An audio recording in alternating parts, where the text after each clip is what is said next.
Fala pessoal, tudo bom? Tudo bem? Eu sou Daniel Vicente. Nós estamos na curso agora, né, de livros históricos, né, Teologia Bíblica, livros históricos.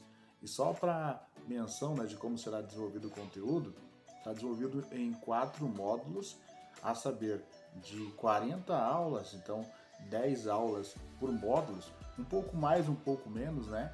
Alguns módulos, alguns bônus a mais nós colocaremos para que você possa também ter alguns podcasts, que eu tenho um canal, né, de podcast, e daí nesse podcast a gente vai colocar os livros em áudio da Bíblia para que você possa também ter esse conteúdo, né, o formato do texto bíblico em narrativas ali em áudio, para que você possa também ter esse conhecimento, né, ou aprender através do áudio, assim como também alguns livros que eu vou deixar de PDF e também de áudios, livros vinculado ao assunto dos livros históricos ali.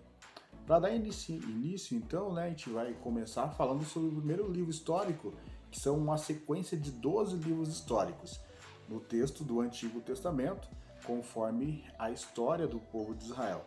Lembrando que, no contexto, né, a nossa Bíblia em português, ela segue o mesmo contexto do texto do Antigo Testamento, no caso, né, que vai ser similar ao texto, no caso lá, da Bíblia dos judeus, na questão da Stuttgartense lá, que é a Bíblia dos judeus, no caso ali, que é um material original em hebraico, que a gente vai seguir no mesmo contexto.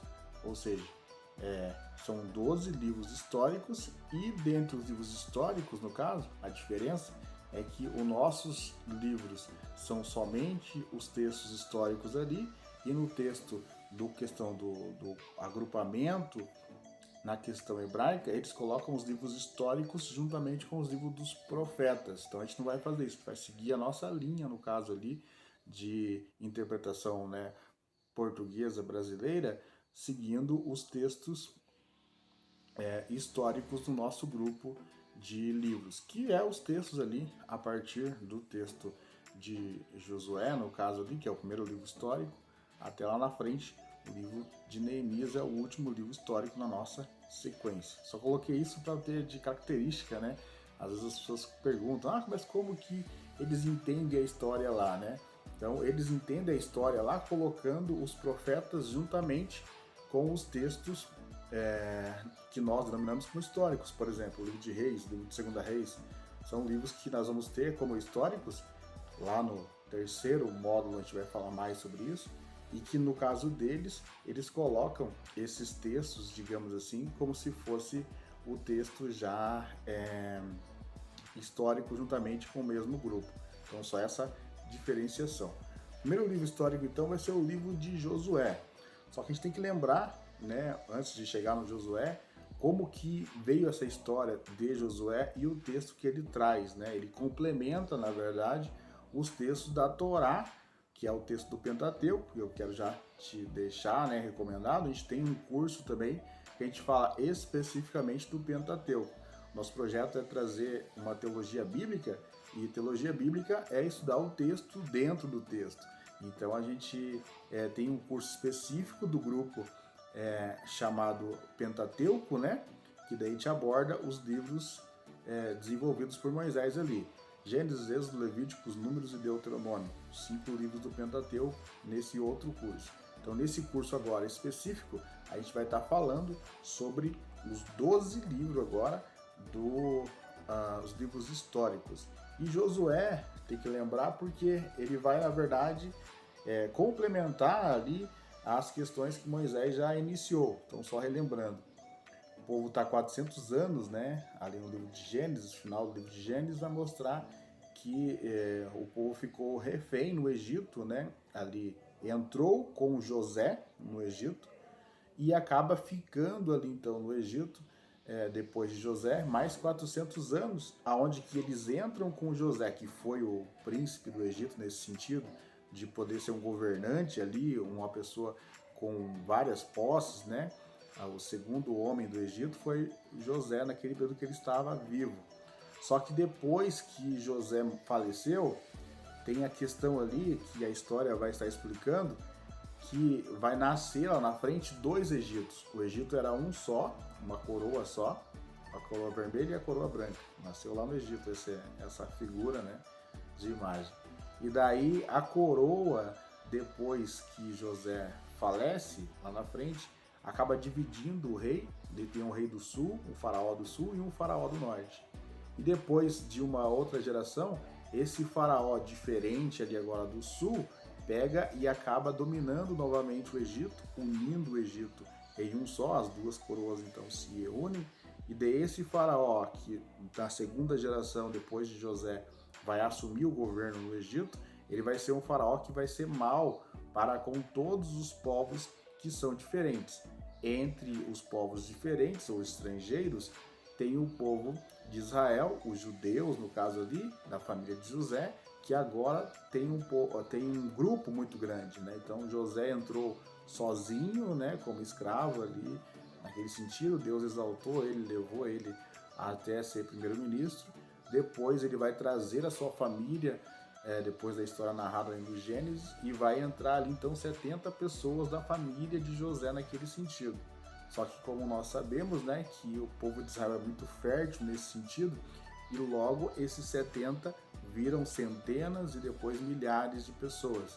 E isso faz com que o grupo fique muito grande, mas não é só Israel. Vários povos que estavam ali no Egito, porque o Egito era como se fosse os Estados Unidos de hoje, uma grande potência, né, a maior potência daquela época era o Egito. Então o foco migratório de pessoas indo para o Egito, no momento que o Egito tinha um rei bom, nesse sentido, não era só José e demais que foram ali, mas vários povos foram para o Egito para poder ter uma possibilidade de vida melhor e demais fatores. O que acontece é que, passado algumas gerações, começam as grandes construções do Egito, as pirâmides que nós temos até hoje, as construções faraônicas nesse sentido, e logo que a construção faraônica precisa, sim, de muita mão de obra e mão de obra barata, que seria a mão de obra escrava naquele contexto.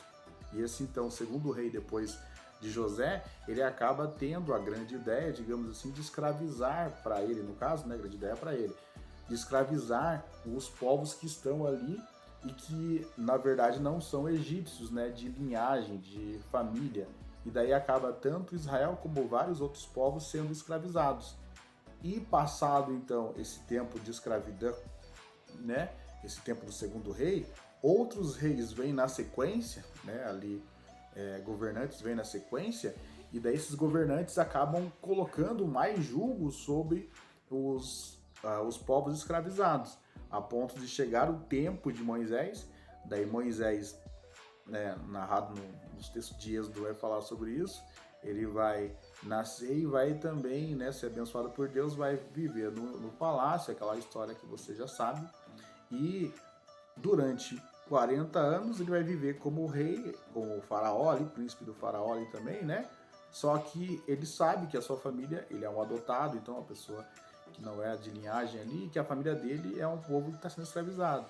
E daí depois que ele mata o egípcio, ele fica 40 anos fugido, volta depois de 40 anos fugido, e daí depois que ele voltou de 40 anos do seu exílio, Deus chama ele na sarça ardente ali, e dá a incumbência para ele de libertar o povo. E então ele começa a fazer as obras do livro de Êxodo, liberta o povo, e nessa questão de libertar o povo, ele acaba escolhendo, no caso ali, né, um jovem para poder estar mais próximo dele. Então Moisés ele tem várias tarefas, isso é narrado nos textos de Êxodo e de Números ali também, né, e Deuteronômio, que são os textos do Pentateuco, e vai ser o texto que vai introduzir Josué nesse contexto. Então, primeira questão aqui é identificar isso, né? Quem que é o Josué?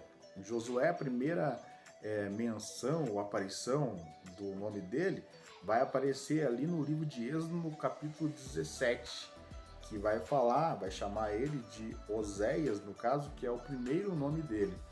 E então Moisés separa ele para poder estar sendo seu auxiliar, e Moisés acaba mudando o nome dele de Oséias para Josué. Josué é a salvação de Jeová, digamos, nesse sentido. Só que não é à toa que Deus coloca esse nome, né? O Moisés, dissado por Deus, coloca esse nome sobre Josué. Porque Josué vai completar a obra de Moisés na trajetória, levando o povo até Canaã. Então, quem é esse Josué? A primeira pergunta que nós estamos tentando responder. Josué é esse jovem promissor que tem uma vivência, né, diferente, porque ele nasceu no Egito, né, então um jovem ali que nasceu já sob regime de escravidão, só que Deus escolhe ele juntamente com Moisés para poder ele auxiliar Moisés. Então Josué não chegou ali a ter esse ministério a ponto de poder ter o seu livro escrito do nada. Quando Moisés começa a caminhada ali juntamente com o povo através do deserto para poder chegar a Canaã, ele é um dos escolhidos ali a poder estar mais próximo de Moisés. Escolhidos por quê? Porque Deus acaba escolhendo Josué e depois escolhendo mais 70, derramando o Espírito Santo sobre eles. Mas Josué ele fica do lado de Moisés, ele fica como se fosse o auxiliar, né? O secretário de Moisés ali. Toda hora, 24 horas por dia, ele ficava do lado de Moisés, que é uma grande tarefa, né? Moisés não era uma pessoa, digamos assim, parada, uma pessoa bem ativa. Ativa no sentido de ir para o monte e ficar 40 dias no monte. E Josué junto. Então, todas as vezes que você vê o texto no Pentateuco falando sobre os grandes feitos de Moisés, Deus, né, através de Moisés, fazendo grandes feitos ali para o povo de Israel, Josué está do lado, entendeu? Josué está do lado na consagração de Moisés no monte.